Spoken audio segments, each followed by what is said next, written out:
Hi, I'm Tanmay Mehta and this is Scales and States Weekly Law Review.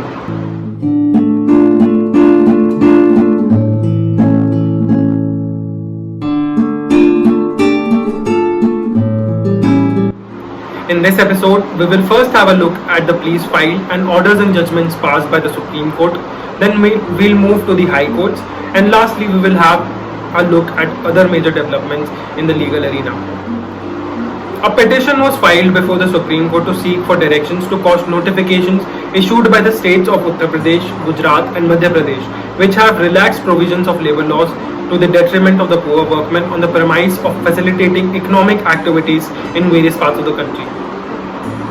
Filed by advocate on record Nirmal Kumar Ambasta on behalf of Pankaj Kumar Yadav, the plea submits that several Indian states have granted exemptions to industrial units from various provisions of labour laws such as Section 5 of the Factories Act and Section 36B of the Industrial Disputes Act.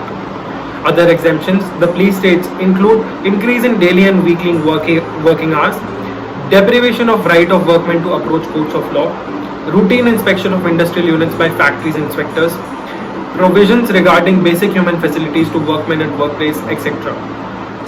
Former BSF officer Mr. Tej Bahadur has challenged the order passed by the Allahabad High Court, passed on December 16, 2019 by way of civil appeal, in which the court had dismissed the election petition of Bahadur on the ground of lack of locus standi.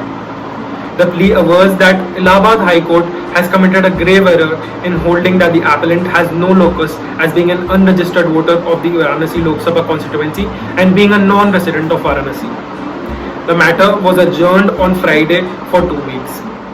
The displeasure of an accused person about the manner in which the investigation proceeds, or an unsubstantiated allegation of a conflict of interest against the police conducting the investigation, must not derail the legitimate course of law and warrant the invocation of the extraordinary jurisdiction of the Supreme Court to transfer an investigation to the Central Bureau of Investigation.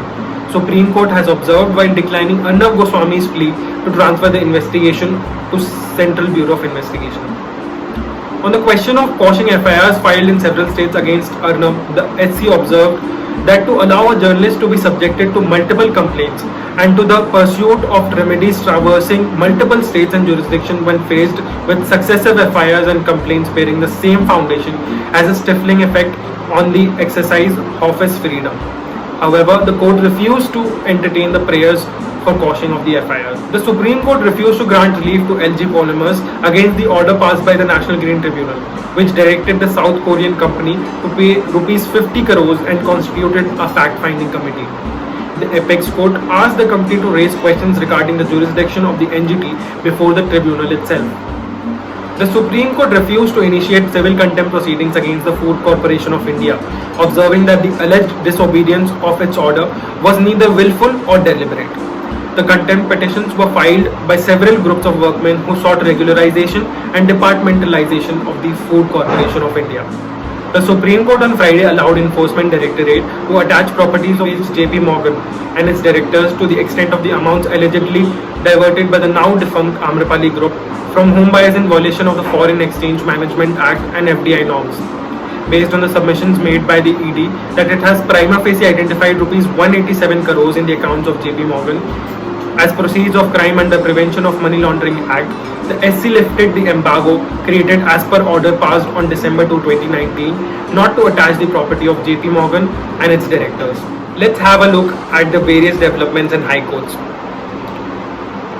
Holding that recital of Azan is an integral part of religion, the Allahabad High Court has allowed the muezzins of various mosques in the state to recite the Azan even amid lockdown. However, the court has made a strict observation against the use of microphones for the same.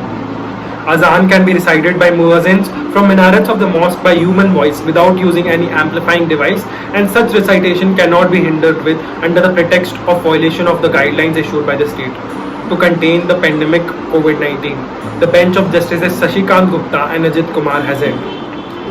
In a plea seeking CBI inquiry into the boys' locker room incident, the Delhi High Court has directed the Cyber Cell Unit of the Delhi Police to complete the investigation expeditiously and file a report in the concerned court.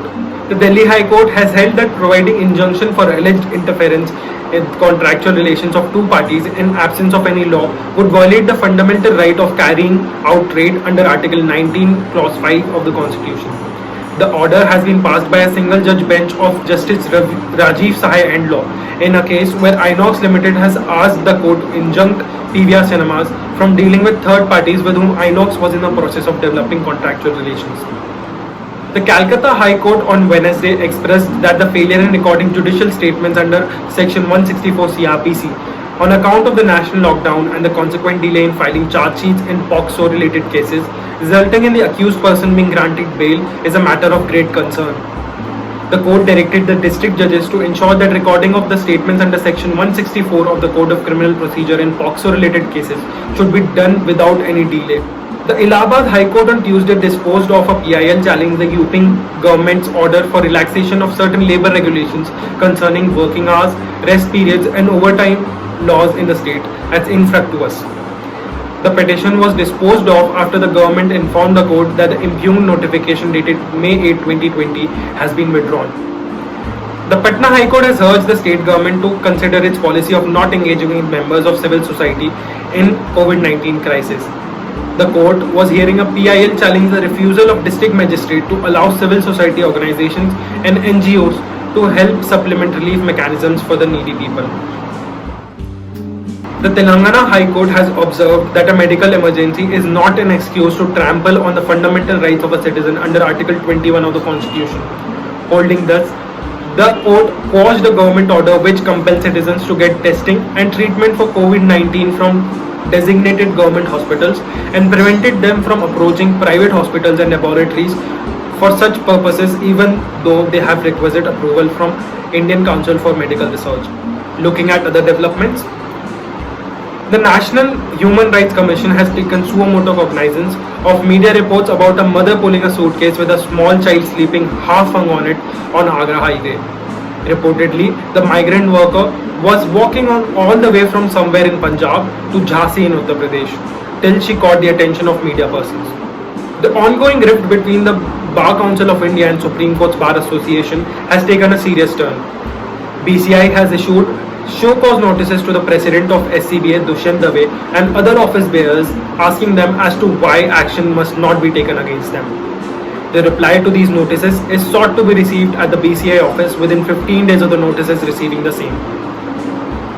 Absence to do so, it is stated, would be deemed to mean that they have nothing to say by way of a response.